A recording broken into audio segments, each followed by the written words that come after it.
பெயர் முகுந்தன். நான் 7ஆம் வகுப்பு படிக்கிறேன். தலைப்பு: முயற்சி திருவினையாக்கும், முயன்றால் சாதிக்க முடியும். நான்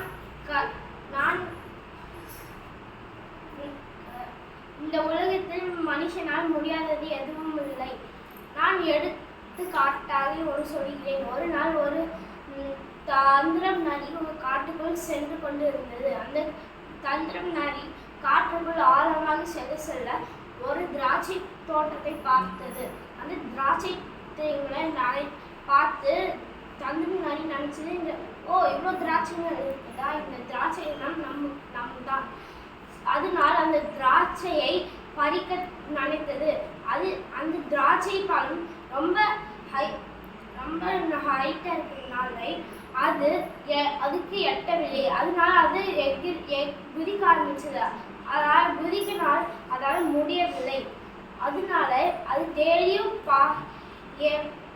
பல ஒரு நாள் அது ஒரு திராட்சை பழத்தை எடுத்தது. அந்த ஒரு திராட்சை பழத்தை வச்சு நிறைய திராட்சை பழங்களை அது எடுத்தது. அதனால் இந்த உலகத்தில் மனுஷனால் முடியாதது எதுவும் இல்லை. நான் இன்னொரு கை காட்டியாக சொல்கிறேன். உங்க எல்லாருக்கும் அப்துல் கலாம் பத்தி நல்லாவே தெரியும். ஏன் இந்த உலகத்துக்கே தெரியும். அந்த விடாமுயற்சியால தான் அந்த அப்துல் கலாமே இவ்வளோ எல்லாருக்கும் தெரிய வந்திருக்கிறது. நன்றி, வணக்கம்.